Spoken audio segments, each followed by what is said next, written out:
Greetings, my friends. Happy Sunday to all of you. Wow, this is amazing. Congress is now finally taking action to address the rising inflation. Also, there will be big changes that Congress will be implementing that will affect millions of low and middle-income households across the United States. Recurring stimulus checks are now being debated on by both Democrats and Republicans.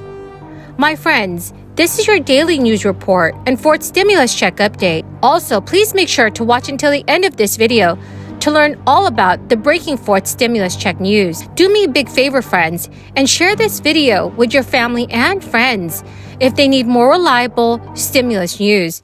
If you would like to enter this coming Friday's Walmart gift card giveaway, when I'll be giving away 3 $75 Walmart gift cards, please make sure to listen for the keyword from this video. All right, my friends, so here is some breaking news. Treasury Secretary Janet Yellen has officially warned Americans that there could be another year of high inflation. Reports have shown that prices have soared at their fastest pace in 40 years over the last 12 months. During an interview with CNBC News, Janet Yellen said, "We're likely to see another year in which 12-month inflation numbers remain very uncomfortably high." The latest data from the Labor Department show consumer prices climbed nearly 8% in February. It is the largest annual increase since January of 1982. Prices were up 0.8% last month, an acceleration from January, as energy prices have spiked. Millions of Americans have been struggling with high inflation for several months now, as the United States deals with supply chain bottlenecks and shortages, all caused by the crisis. Inflation was up 7.5% year over year in January. Despite the largest price increases the United States has seen in 40 years, Janet Yellen said that the economy remains strong, and she does not anticipate that the United States will experience stagflation. But my friends, the federal government is trying their best to address the rising inflation. This week, the Federal Reserve launched a high-risk effort to tame the worst inflation since the early 1980s, raising its benchmark short-term interest rate and signaling up to 6 additional rate hikes this year. The Fed's quarter-point hike in its key rate, which it had pinned near zero since the crisis recession struck 2 years ago, marks the start of its effort to curb the high inflation that followed the recovery from the recession.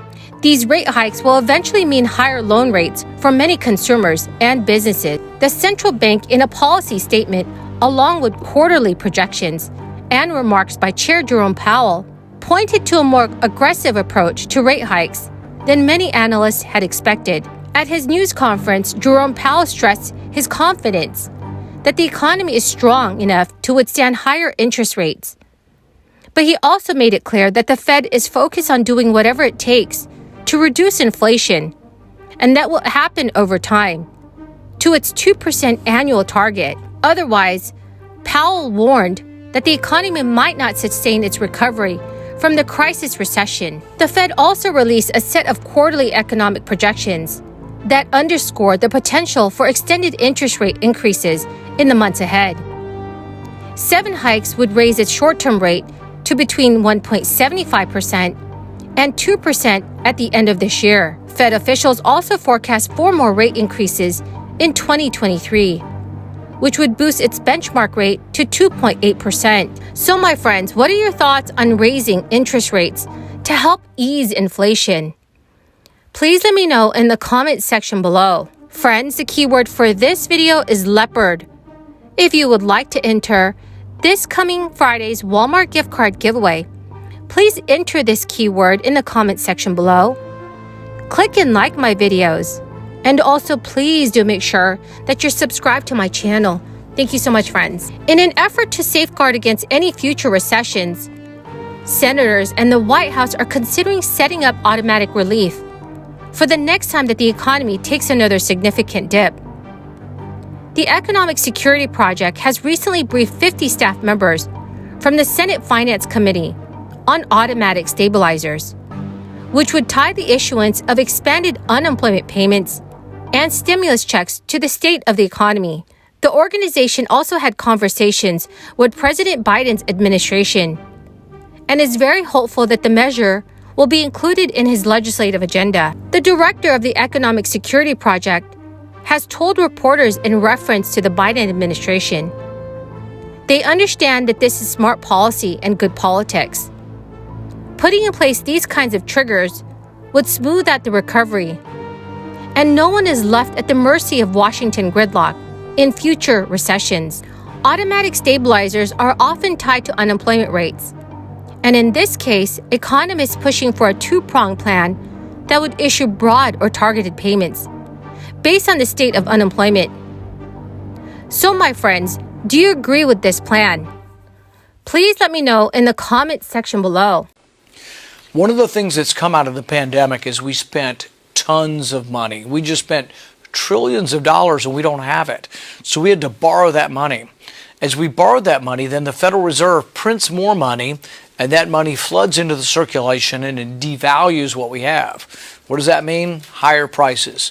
So when you go to the grocery store and you see the rising prices of vegetables, fruits, everything, and especially meat, it's because we spent too much money. We borrowed too much money. When you go to the gas station, you fill up your car, and it costs almost 50% more than it did the year before. That's because of inflation. Inflation comes from the government borrowing money, the Federal Reserve printing it up, and stealing the value of your dollar. So it's a bait and switch. One political party says, here's free stuff. You can have free stuff. I'll give you a $1,400 check, and it's free. Believe me, you don't have to do anything for it. Well, there is a cost. The cost is inflation. That's what we're seeing now. But as we found in the 1970s, when inflation rears its head and gets cooking, inflation can get out of control and it's hard to stop. The only way that Volcker and the Federal Reserve ultimately stopped inflation in the late 70s, early 80s, they let interest rates go to 21%.